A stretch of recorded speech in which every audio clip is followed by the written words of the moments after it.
yeah. Christ our Lord, we are people of more. Say, we are people of more. We will learn more. Yeah. Somebody better help us love more. Little bit more. Spreading your word, doing more. We have victory in every war. Yeah, and we'll teach the gospel of Christ. Yeah, sing yeah. Who we are, people of more. We are the family of God, striving to be we are the people of God, and we are ready to receive our King. We'll sing, yeah, Christ our Lord, we are people of more. Say, we are people of more. We will learn more. Yeah. Somebody better help us love more. Little bit more. Spreading your word, doing more.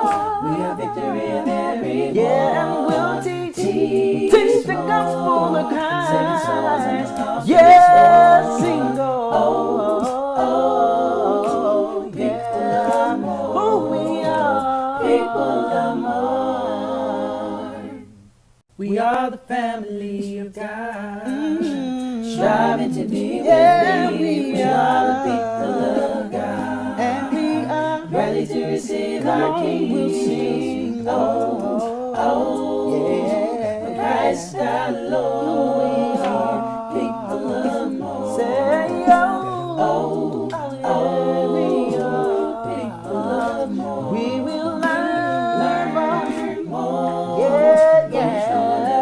Somebody better help us love more. Little bit more.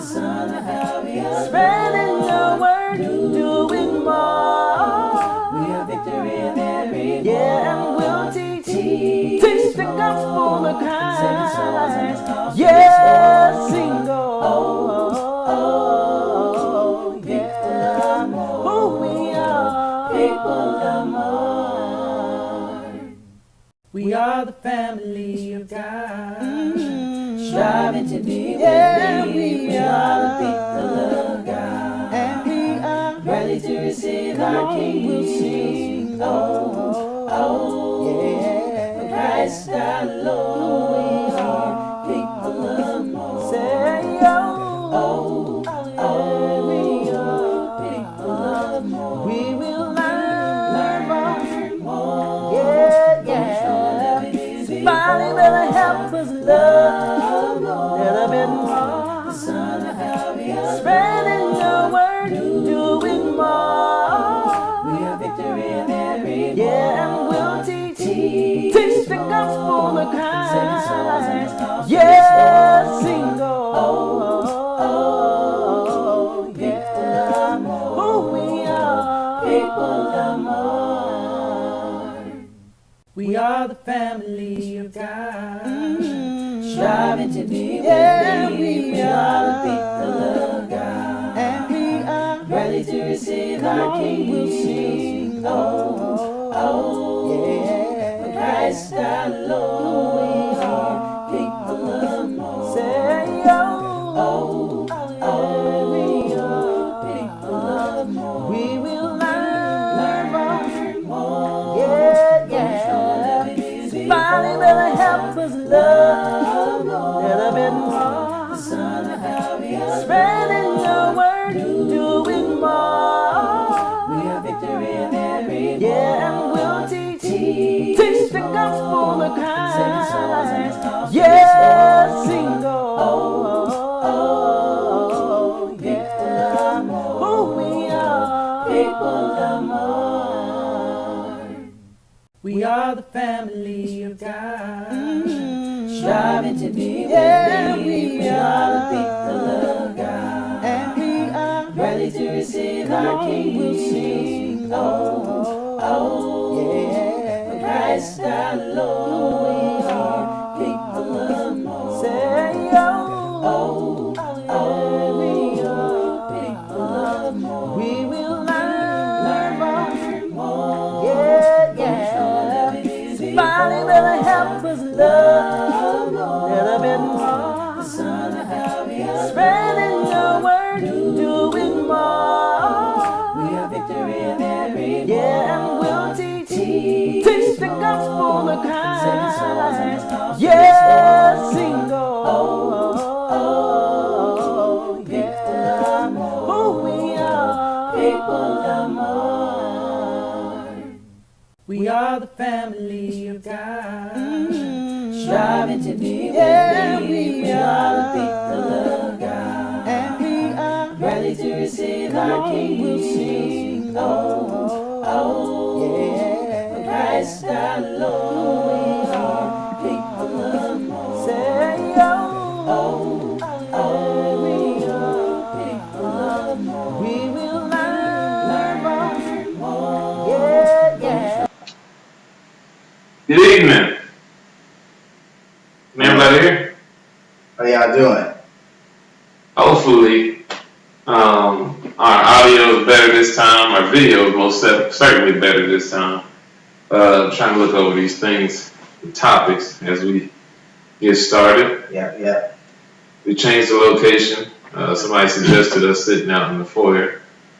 It's a little bit nicer out here than previous two podcasts. The first one went well. The second one, not so good. And this is 7 After 7, episode number 3. Does that look tilted? Might be a little bit tilted, but we're going to go ahead and go with it.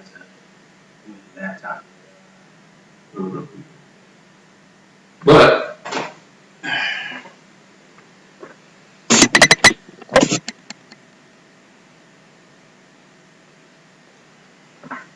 all right, I'm brother Chris Stevens. I'm brother Joshua Williams. We got that lined up this time. See that right there? Yeah. We're doing it big now.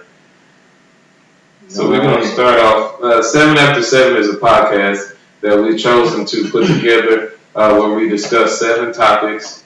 They are based on 6 of them are things that we want to talk about, and the last one we let you guys decide what it is that we talk about. Josh is going to keep his list open. I'll be actively checking and see what the suggestions are for that 7th topic.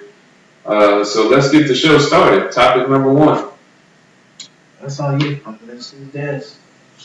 Sunday service. Sunday service. So we just completed this past Sunday. We are on sermon number 2 in our family, focus on the family sermon series. What I decided to do, last year we did a sermon series, I did a sermon series over the book of Ephesians, but I want to touch on the family again. We had some suggestions on doing that, so I did a sermon series on over the family that started 2 weeks ago. It's coming from the book of Ephesians. That's where the basis of it is. 2 weeks ago I did the marriage. I spoke about the marriage. That's whenever Brother BB Gasson came down to surprise us. Yeah, shout out to Gasson. Yeah. Hey, what's up, Bro Gasson? He surprised us with that. Had me all nervous and stuff. I was preaching. But it's awesome, man. It's awesome, that turned out well. Yeah. That was called, let's talk about proper. Let's talk about penmanship. And I gave the example of how I wrote my signature in a very sloppy manner. For so long, I had forgotten how to form letters, and I had been going through the motions, and I put that into the text there, and I was talking about marriage and how sometimes we can forget how to make out each letter so that our marriage looks properly, like our signature should look properly. Each letter should be clear enough for people to see it and say, when they look at it, they can see my name and not just scribble on paper. People ought to be able to look at our marriages and see that we are of God and that that we represent something larger than ourselves. We're supposed to be living in a manner that's worthy. That's what Paul calls us to do in Ephesians. And then last week, spoke to children.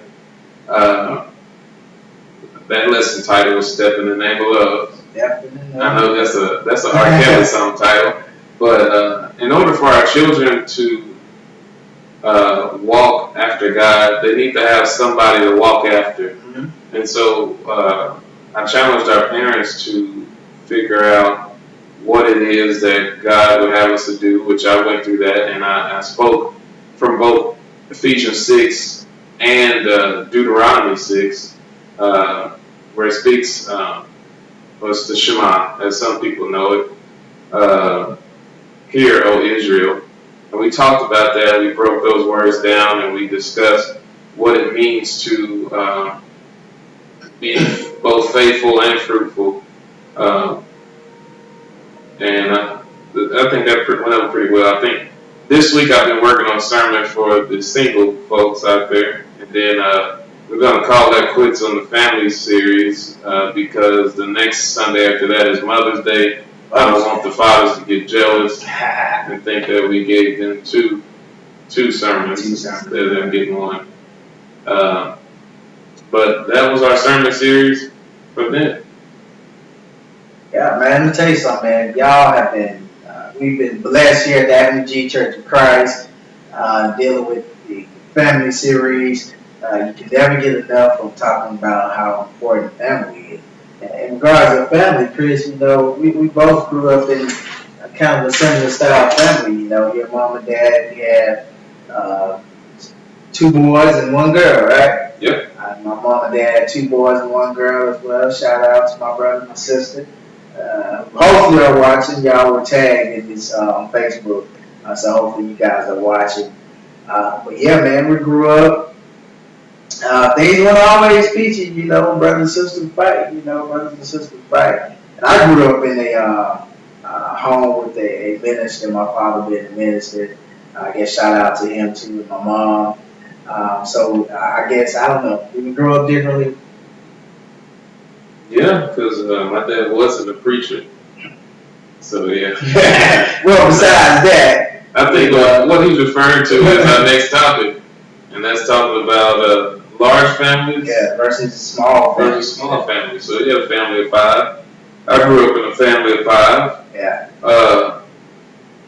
I think we're talking about which one would be better. Well, in regards to that, you know, looking at the values that we learn from being in I guess people would consider a family of 5 people, you know, kind of a large family. I guess more so looking at people look at the kids and consider how many kids is being a large family.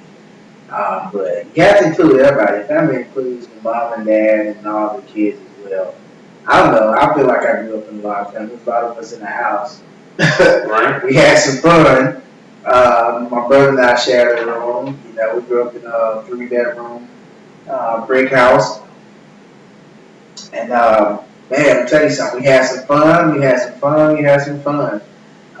Growing up, playing sports all the time, you know, in the neighborhood, having fun, and of course going to church every Sunday, every Wednesday, just about every Saturday. It felt like we did some traveling with the Williams family singing group. We did some traveling. And those were some fun times. I must admit, those were some fun times. I remember a lot of those times. Whether y'all believe it or not, I remember a lot of fun times we had. Now I grew up, we got our own families, right? How many people in your family? I don't want to say just kids, how many people in your family? In my house? Yeah, in your house. My house, it is 5 of us again. You got 5 again? So we met it, you know? I mean, that, compared to what my parents had, is small. Yeah. My dad, he had 5 or 6 other siblings, the same with my mom. They grew up in much larger families. Yeah. That was possible then. Now you can't see that because you basically need 2 people working for just 1 kid, let alone 6 or 7. Yeah. Yeah, that's amazing, man. Now that you mention that, my father grew up in a home with a lot of brothers, and my mom grew up in a home with several siblings as well. So it was more than 5 people in their household, both of those households, more than 5 people. I think both of them probably had uh, six siblings altogether. A piece, I don't know, probably more than that on my dad's side, but uh, you Yeah, I know, don't think I could do that. I have a large family myself, as some of you may have seen my Facebook page or my wife's Facebook page. You'll see that we have a large household, not including some people that were missing on there. I'll tell you, there were 3 people missing from that picture. But nevertheless, God has still been good. God has still been able to bless us with everything that we need, with everything that we have, and a lot of things that we even wanted. God has never left us alone. He's always been there to provide and supply our every need, every step of the way, man. Even during the struggles, during our struggles, He's been able to provide for us. And you know, Chris, looking at family values, my wife and I, we're really trying to keen in on having family Bible study, trying to get back on track with that. We started that, and then we fell off. Sometimes, you know, you can let school and you can let work and you can let extracurricular activities get in the way of family time. Yeah. And being able to have a Bible study for your family. You know, growing up, you know, again in preacher home. I remember those days where we had those family Bible classes. My dad did not miss out on providing us with the kind of training that we needed to have. And you know, kids don't always understand why we having Bible study. You know, growing up like that, I can definitely recall myself asking these questions: why we continue to have these Bible studies? Now I have my own family, and I see myself understanding the importance of training your children up in the way of the Lord, and doing what God has tasked us with as parents, and being able to train our children up. I see the importance of that. Yeah. What you think about that? I mean, when I was growing up, like I said earlier, my dad, he wasn't a preacher, but we always had a respect for God. There's never been a time where our family didn't have a respect for God. We came up, the earliest memory of me going to church, I remember going to church with my grandparents, and we would sit there, and we really didn't understand what was going on. I remember me and Tia having the same color clothes on. You know, they would match us up, we would dress up. Then I remember they were in a Baptist church, then I remember going to a Pentecostal church. That was a totally different experience there. I mean, when we walked in there, shoot, they line up all the shoes on the wall. Wow. And they close the door. You can feel that bass guitar in your chest. And that was I'll never forget that. I still remember that. I was probably like, shoot, 4 or 5. I still remember that. It's some years.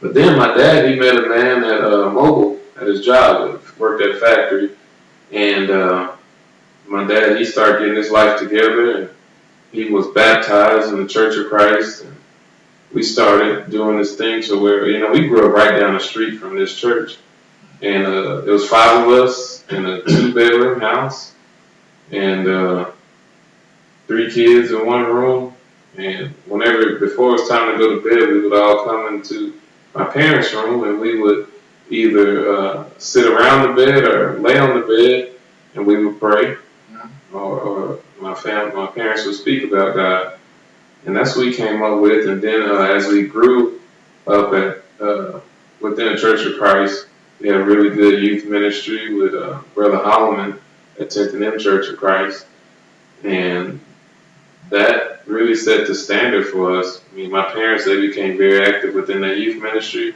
and they were not only there for us, but they was there for the other people's kids who was there as well. Nice. You know, I had a whole bunch of brothers and sisters, if I look at it that way. There you go. You know, it was me, my sister, and we had Don, Erica, Anjanette, BJ, Terrell, a whole bunch of people. I probably forget names, man, but They was all my siblings growing up. Justin, Data, Steven, Aaron, AJ, all of y'all. Toby, Keith. I could just keep naming off names. Naming. But we had great times, man, going to national youth conferences, Texas youth conferences, taking Six Flags trips. Yeah. Yeah, it was really good. But that was my extended family. That was our smallest family. And those values that were set then, they were instilled by the church. Yeah. So, well, looking at the family, we have, I'm the youth minister here at AveGCOC Church of Christ. So I want to be sure that our youth have a great understanding of what it is that God would have them to do and would have them to be. Sometimes when you teach kids, I feel like we lucky. We got lucky growing up. Some kids. Blessed. Well, we blessed. We were blessed, not lucky. We were blessed growing up because I know a lot of people who I grew up with, and you may know a lot of people who you grew up with in the church, and not just people you probably know personally, people you probably know of or seen around the church, know that they grew up in the church, possibly had some Church of Christ background, but yet has strayed away. Yeah. So what we want to focus on here is retaining our kids. That should be the goal of every single church. How do we help these kids retain their membership for the Lord, not for a specific? Well, the thing that I've noticed over the years, whether it's been within the youth ministry or whether it's been whenever I've served as youth minister, those kids who last are the ones who have parents who are active. If your parents aren't active, if you send your kids to church and your goal is just to tell them go do this and you don't go do that, they will not last. Yeah. And that's a pattern that I've seen play over and over and over again. Everybody who, like I mentioned, were my siblings, they still do consider them family. Those who didn't have, parents didn't have strong, very, very strong relationships, or the things that weren't implemented outside, they usually didn't last. And by last, I mean they didn't stay committed. That's a pattern that I see. And I see that whenever I was a kid growing up, I would see things and I'd be like, man, why? At some points in time, it used to seem like I'd be the only one, especially guy, because there was a lot of guys around, more ladies than it was young men. But you still see that in church today. A lot more women in the church than there are men. I don't know what's the reason for that, but we want to be able to reach our young people through the ministry, and that's going to take us coming down to the level. We don't have a whole lot of teenagers here. We have a lot of elementary school age kids, so we want to come down to their level, meet them at their level, and teach Jesus Christ to them. And we have our upcoming theme. Speaking of that, our upcoming theme for this month, to all of those part of the AveGCOC Church of Christ, our youth theme for this month of May, beginning this Sunday, is called The Amazing Determination. The Amazing Determination. So our young people will learn about what Paul did, some things that Paul did in the book of Acts. They'll learn about some things that John the Revelator did in the book of Revelation. They're going to talk about John as well. You mentioned curriculum. Our curriculum is called 252 Basics. In the theme, I guess it's just part of the orange curriculum. Orange curriculum. Yeah, check it out. Curriculum. It's a very great curriculum that we have here. Something that we've implemented. We continue to help it evolve with this congregation to make it fit the needs of our young people here in this congregation here. So we continue to do those things. We have some things for the youth coming up in May. They finna get out of school at the end of this month or beginning in June. We're gonna have some things prepared for the young people to do. Vacation Bible School will be the last week in June. The last week in June. I'm not sure on the dates of that, but whatever the last week of June, our vacation Bible school will be titled Central Heroes, or Hero Central, Hero Central, Hero Central.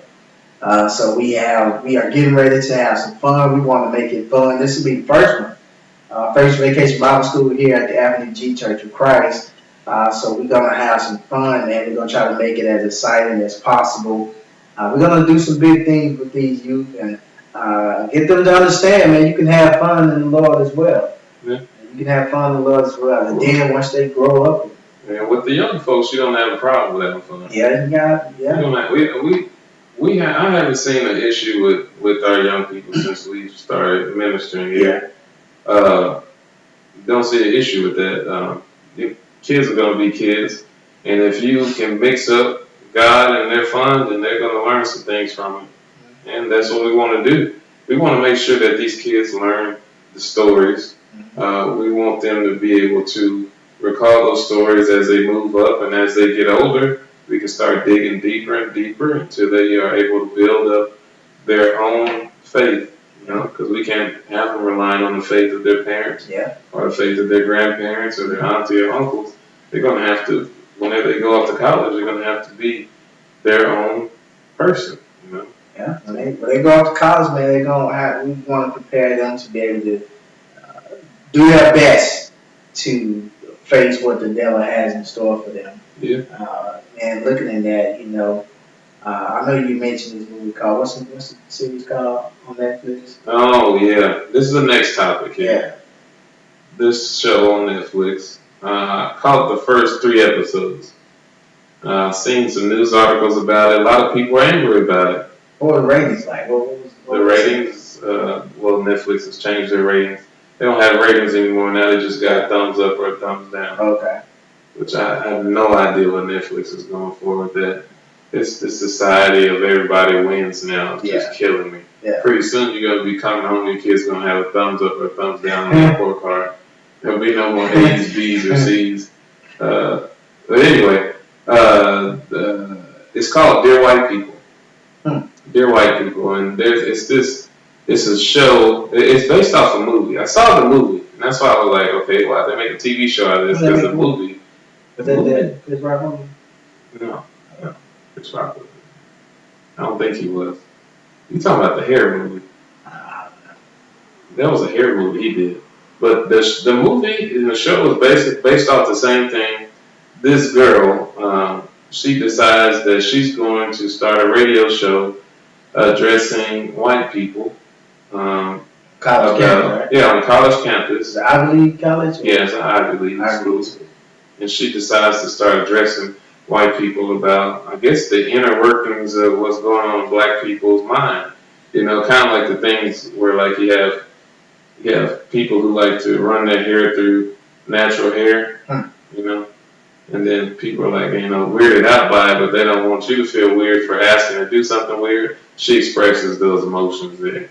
And the show really in itself is causing an uproar because I seen one guy, he had tweeted this tweet saying, what if white people made a show called Dear Black People? And, spouted off all this thing about how this anti-white rhetoric is this, and that, and the other. But really, if you look at the show, which is not a kid's show at all, that's why I didn't finish out the show. Y'all probably like, he watched 3 episodes. I might have to tell you what it was about. But it really gives you a peek inside the mind of what a black person may be thinking. Because all black people don't think like that girl on that show behaves or says. But there are some valid points made on the show. I'll say that. There's a party that's thrown where all of these young kids, it's a predominantly Caucasian party. Then they decide to dress in blackface. And blackface is whenever white people put the black makeup on the party, Dear Black People, right? Huh? That was the name of the party, Dear Black People? If it was, I didn't make it that far in the show. I don't know if that was a name. Yeah, when you mentioned it to me, I tried to go watch episode 1. I don't think I'll be watching it anymore. I don't care for it. But you can finish. Yeah. I don't know if it was called that, but they basically threw a party and they were all in blackface and they were all dressed as these black stereotypes. And basically, spoiler alert for those that are going to watch it anyway. She's the one who made the radio show. She's the one that sent out the invites for the party. And then it turns out that while she's making all these rants against white people, she has a secret white boyfriend, and that comes out to bite her later. The show really, I think, is really juvenile. I think it'll be popular with like younger folks, I guess. Yeah. But for the ruckus that it's causing, I think that in some ways it's good. I think it starts conversation. I think that it's important that we start to look and see why people think the way they think, instead of just shutting down when somebody expresses and thought that you're uncomfortable with. Understand why they think that way. Yeah. People are mad about the show, but this is how people think. This is how some people think. And it's not as if this depiction of this party is something that hasn't happened in reality. People do have blackface parties. It's happened. And I don't see it as being any different from any other movie or book. It's depicting a piece of fiction based on things that have actually happened. It's like somebody getting mad at, did Spielberg make the Schindler List movie? Spielberg. Whoever it was that made the Schindler's movie. That's like being mad at him for depicting the Holocaust event. You know, I don't try to understand what they're talking about while swimming through the nonsense that's on the show, because it is a lot of nonsense on the show. As if you watch it. I wouldn't recommend you watch it. It's just be wasting your time. Yeah, to me. It's a lot of ignorance. But, you got to prepare your young people for a lot of things that they're going to face. Some people may face that, but what we want to do with our Christian kids, what we want our Christian college students to understand is that sometimes you're going to go through some situations that are going to make you uncomfortable, that should make you uncomfortable. They should make you uncomfortable. I don't think we should ever get to a point where we should be comfortable with being around foolishness. Yeah. At some point in time, I was in college, he was in college, and yeah, we can say that now, because when we learn better, we do better. Because at one point in time, we both participated in foolishness. Yeah, and we can't keep, just because this stuff is happening in the news to where people are pointing out, white against black, or this against Hispanics, or this against Muslims. Man, this type of stuff, racism and pointing out things based on people's religion, has been happening forever, since the beginning of time. The only difference is now we have immediate access to it. When stuff happens, it's blasted on Twitter in a matter of seconds. So don't automatically just assume that something is what you see it as right away. Have conversations about things. Have it with an open mind. Really, before you're a black person, before you're a white person, before you're Hispanic, if you are a Christian, that's what you should be first. Jesus died and he broke down the barrier that we keep building up. We are one people. As Christians, we are one people. We shouldn't be looking at, it is hard to do at times, and you do have those things that are built up in you, but I believe the one thing that brings us all together is God. That's the one thing that we all have in common, and one thing that binds us together is the love and the unity that we have through God. That's the one word, man, we need, man. The word unity. We need that in the Church of Christ. There's no black Church of Christ. There's no white Church of Christ. There is, but there shouldn't be. There is. There are congregations. But all together, man, we love fellowship. We love to worship God along with all of our brothers and sisters in Christ, regardless of race, man. That's what Jesus wants. That's what he demands. That's what we strive to do and strive to be people who just are worshipers of God, regardless of race. Do you think shows like this continue to make this a thing to where we're separate? I do. I think shows like this continue to separate. I don't like the show at all. I don't like the first episode. I don't like it. You know, it's just. Yeah, I missed it last week, but I didn't like his show that he was watching. Because 13 Reasons Why is a yeah, why 13 Reasons Why? If you have kids in high school. Yeah, if you want to glorify suicide, that's not how be successful at it. That's your show. That show has a lesson in it for everybody. That show has a lesson in it for your kids, man. But I you know what? Like I was saying earlier, maybe I do need to watch it in order to understand somebody else's point of view. Yeah. Because I like me too much to do that. Yeah, I like myself too much to do that too. But some people struggle with those things. Yeah. But man, once you go to college, man, it's gonna be you by yourself. Parents ain't gonna be there. I remember my first time. That's our next topic, by the way. We gotta have smoother transition. I tried to. We're talking about college. You got to just tell them. Don't tell them what transition. We just go into it. But anyway, man, in college, man, I recall my first time being there without my parents. First Sunday I missed church, man. I'm telling you, it was the worst day of my life. One of the worst days of my life. I felt bad. I felt terrible inside.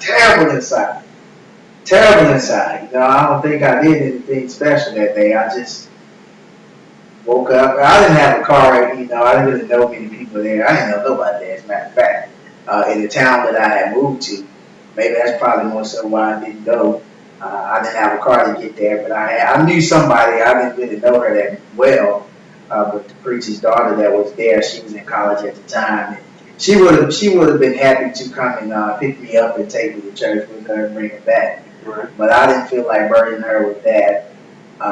That's not why you didn't go. That ain't why I didn't go. I just chose not to do it. That's it. You know, a lot of Christian students, they choose not to go to church. That's true.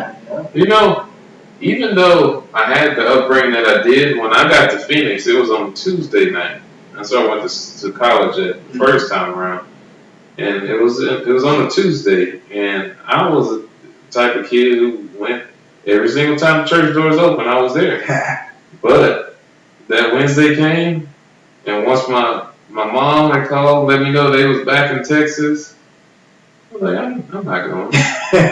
You know, I had somewhere to go. Yeah. You know, lose that. Matter of fact, shout out to anybody who go to Tonto Street Church of Christ in Phoenix.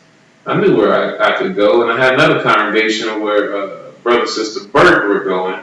That was down, I think that was Mesa or Glendale, one of those two. But I had a congregation to go to, and really, you know,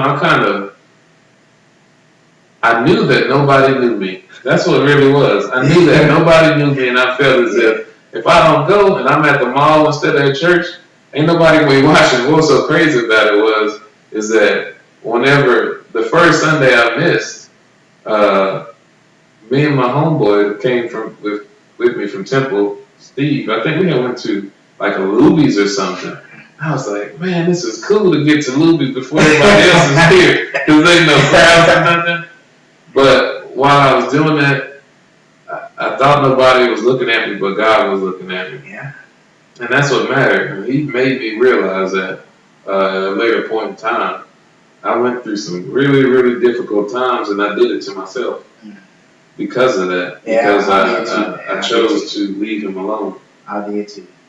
You know, so being away from home, man, it's like, man, you get all this new freedom away from your parents, telling you, you know, what to do and stuff like that. But how do we stay focused as a Christian, being away from home, being away from what we know as home? That we try to, you know, some Christians, they try to, they start out trying, but then you get comfortable just sitting there, being just someone who shows up on Sunday and goes home, and someone who shows up Wednesday, every other Wednesday, depending on what time class is, and just going home. You lose your activeness in the church because, I mean, you go into a new place, that's understandable. You know, you're trying to figure out, hey, what can my role be here? Or if the world or the college campus itself gonna have a bigger influence in your life than the church is. Well, so what did you do to stay focused? Well, I had to refocus myself because I wasn't focused for like the first, 3, 4 years, I don't know, for a long time. But what I did to refocus, man, I connected with some really great people, some really great friends who I came to know. What really regenerated my focus was once we started singing together, man. That's what I was missing. I don't know if that's what I was missing, but man, we started this group called Testimony, and man, we just all of us were so focused on the gospel of Christ. Man, we was first ones at the church building, the last one when the church building doors were closed. Man, we was there every Sunday morning, every Sunday evening, every Wednesday. Man, for whatever we had, man, we were just really involved with the work of the Lord. And I think a lot of us in the group, maybe that's what we all needed was someone, us with a similar age range as well. All of us have been through some type of struggle in which we had to refocus ourselves. So I mean, that's just a suggestion, you know, group with some people in the church who may be going through some of the same things you're going through, who may have done the same things that you're doing. Try to find a way to refocus yourself to stay involved as a Christian, man. You got to stay focused because Satan is powerful, man. And once you get out on your own way from your parents, you got to stay strong. And some people can do that. And it's not everybody. It's a lot of people who are came from the Church of Christ, go to college, they do just fine. They still faithful members and do just fine. I suffer with the same thing. I had the same things of me falling away. And it wasn't me falling, it was more like I was jumping off a cliff. With me, I didn't connect with people who were my peers, but make a long story short, I mean, I told my story a lot of times, and I stopped. Now, I've been a Christian since I was in right before middle school, 5th grade, and whenever I went out there, I wanted to be a new me. You know, I was in Phoenix. Arizona State was right down the street. That was a big party school. We partying out there. We go to these fancy clubs and stuff.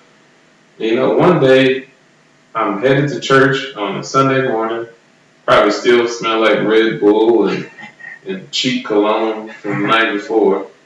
And my car tire blows out on the highway as I'm driving to church. I'm spinning on the highway and I see all these cars whizzing by me, and I know I'm dead and I know I'm going to hell. That's what I'm thinking. I was like, man, this is it. And as my car's spinning, it goes up under a fire truck. It gets lodged up under a fire truck. The windshield cracked. My hood came up to the windshield, and nothing happens to me. I'm not hurt. I didn't have a seatbelt on, and I realized at that point that I was not in control. And I took up the offer of a great family that was there in Phoenix with me. Nita Burton, Wayne Burton, they was great people, and they brought me and my roommate in as if we were family. They fed us every week. Every single Sunday, she made us a meal, and these people were like perfect, man.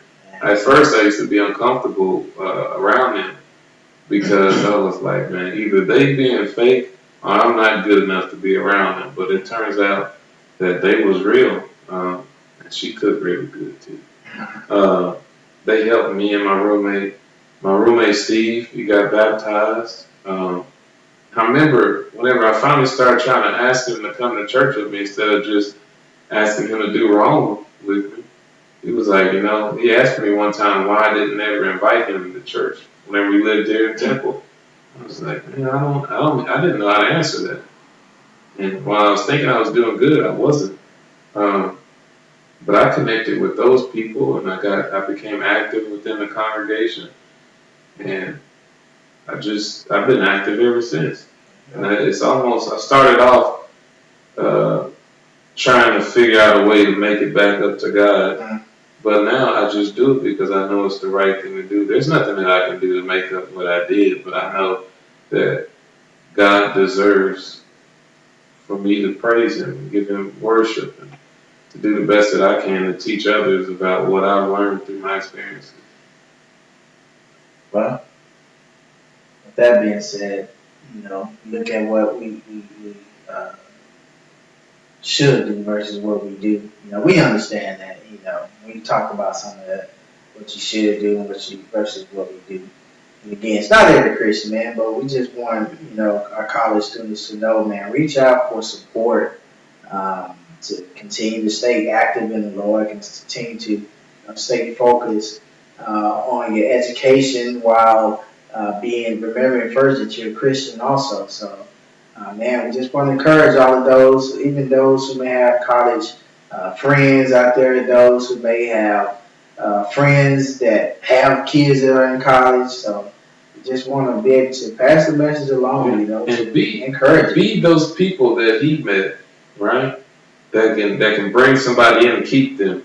And be like the Burton family, how they were. If you got a family and you see a young person new to your town, new to your church, wrap your arms around them and show them the love of Christ, man. Because if they wouldn't have did that, I don't know what I would have did. Because I was seriously lost. And now, I mean, I'm doing well, man, and I know that they played a major part in that. Because nobody knew the things that I was struggling with. But now, man, I'm working for God, and I love it. You know? Well, on to the next topic, man. It's time for time. Honest moment. Our next segment. We're coming to the next to the last segment. You want to go last? 6 times. Mine is quick. Oh, go ahead. Yeah, I go last. I'll put you up to do first anyway. This segment is called Honest Moment. He has a time to be honest about anything, and I have a time to be honest about anything. We want to try to continue this segment along with the podcast. And again, our last topic is going to be a question. Hopefully, I don't know if we got a question yet, but I may have something if we don't. I don't know if anybody posted a question or not, but Chris, honest moment. My honest moment is that everything that I say on this podcast is honest. That is how I feel. That's it. That's it. I told you. See, we gotta get more excited. That's it. We gotta get it. My honest moment is, man, I'm excited. I'm looking forward to the Lord blessing us all to be here once football season starts. 2017 Dallas Cowboy football season. I'm looking forward to it. Good or bad, I was converted an official Cowboy fan. My wife has been a diehard fan since before I know her, since all her life. And I came here, I guess, a converted Dallas Cowboy fan. I've always liked the Cowboys, but I was never like a diehard fan like these guys are. Yeah. But still don't believe it. He said he don't believe it. But yeah, I'm looking forward to the Lord blessing us. Lord willing, we'll be here for the 2017 football season. That's my honest moment. I'm looking forward to it, man. I'm excited about it. We had a good draft, I think. We had a pretty good draft. It was decent. Taco, I'm not too much impressed with Taco. Wow. He could. I think he'll play the run good, but I don't see him being a pass rusher. We shall see. They need to let Lawrence keep rushing the quarterback. Lawrence got to keep rushing the quarterback. Let Tacos do the run stopping. They really should have drafted J.J. Watt, little brother. I think he could have helped us out more. You put some body weight on him. He could have played defensive end. I think he could have played defensive end. Let's see. You got a question though? Let me see. I didn't ask this no question, man. I didn't check. I didn't check. No. I'm way away from the app. Oh well. I do got a notification. Let me see. What we got?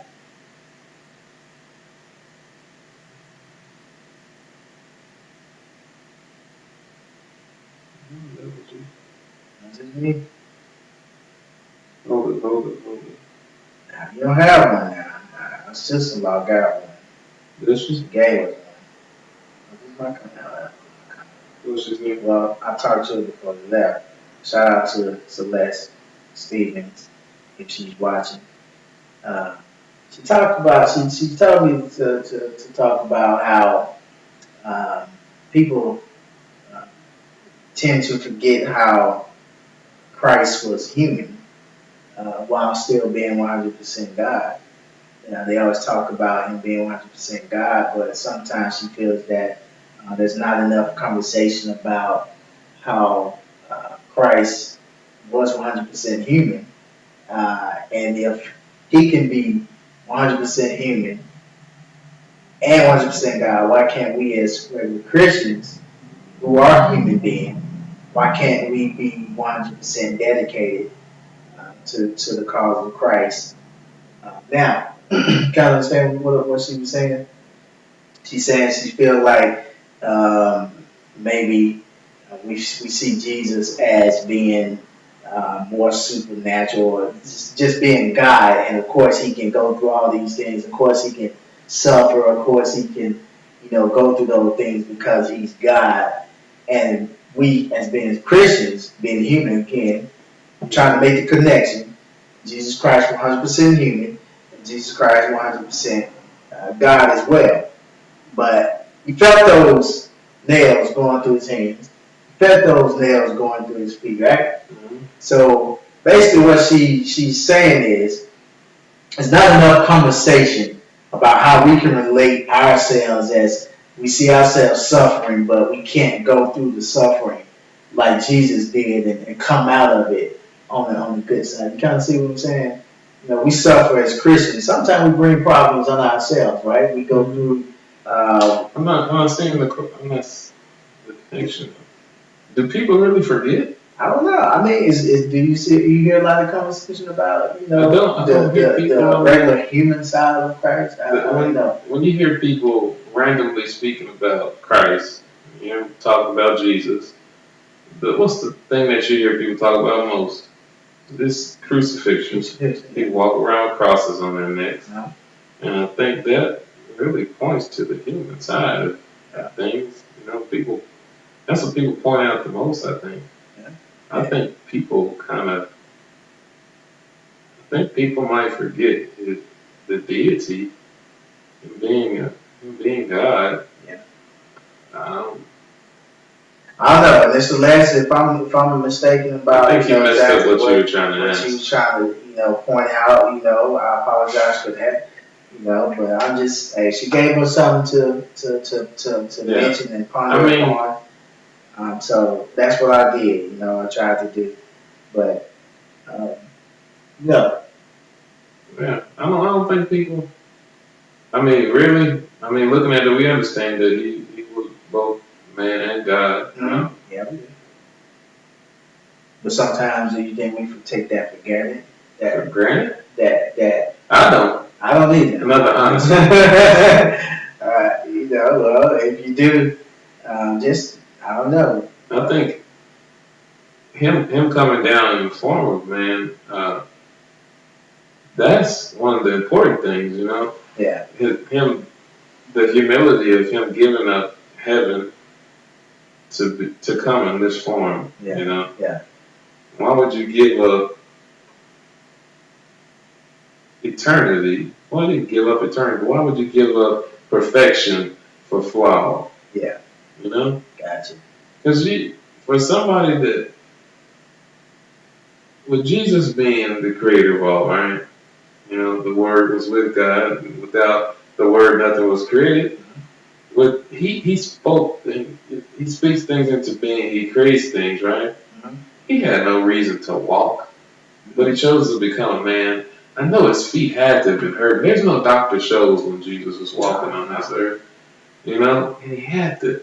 Man, can you imagine what his skin must have looked like? I don't think they had any what do you call that stuff?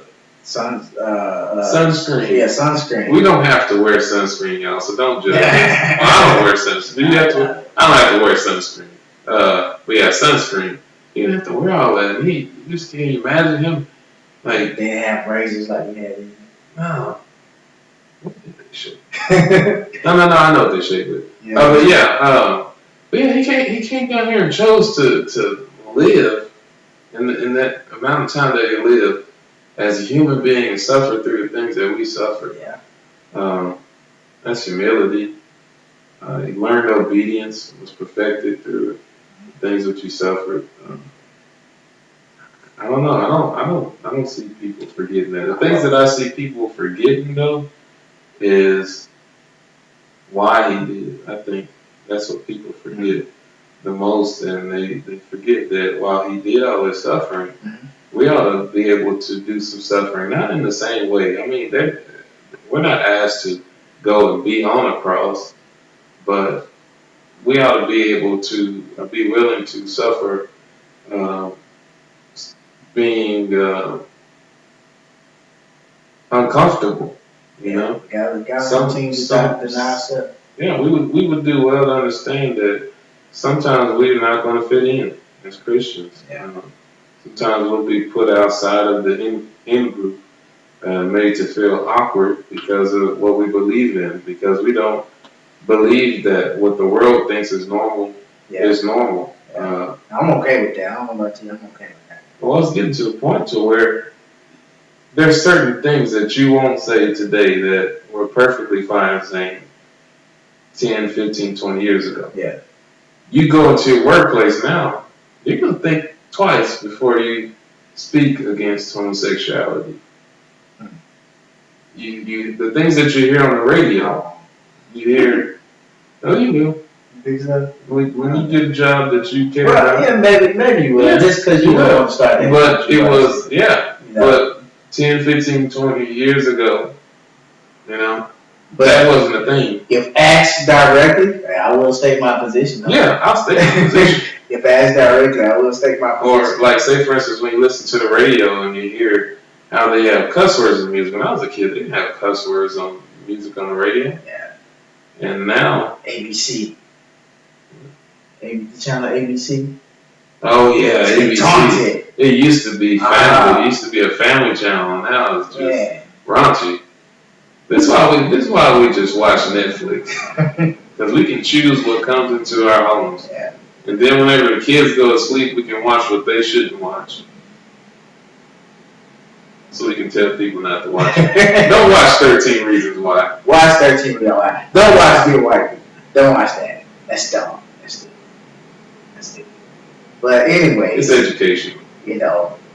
So Celeste, I hope we kind of, dinged on the topic that you suggested for us. We appreciate the choice to talk about tonight.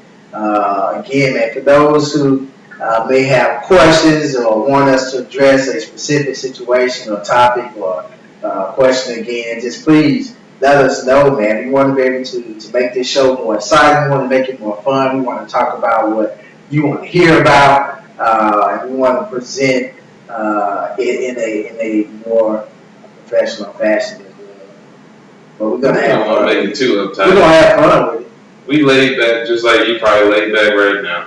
We're gonna have some fun. We're gonna have some fun. Hopefully have some moments in there make you laugh. I guess my Mississippi accent will make you laugh. I said you. So yeah, y'all go ahead, hop in the shower, get your clothes ready for work in the morning. Don't go to work wrinkled. Have some pride about yourself. All right. Don't make your spouse look bad. Don't make yourself look bad. Represent God tomorrow when you go into the workplace. Yeah. That's it. That's 7 after 7. Well. Y'all check out that theme song. Josh right here.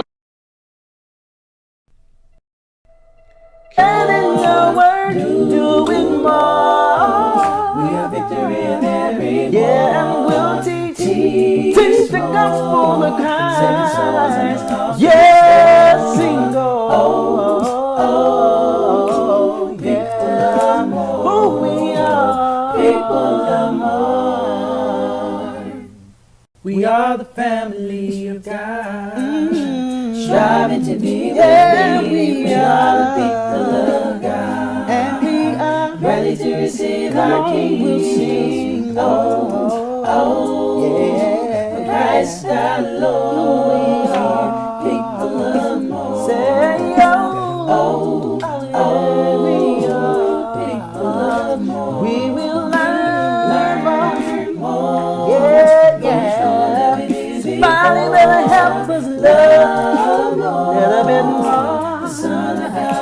spreading the word, doing more. We are victory in every war. Yeah, and we'll teach the gospel of Christ. Yeah, sing yeah, who we are, People amor. we are the family of God, Striving to be yeah, worthy. We are the people of God. and we are Ready to receive our We'll King. sing, Oh, yeah, Christ our Lord.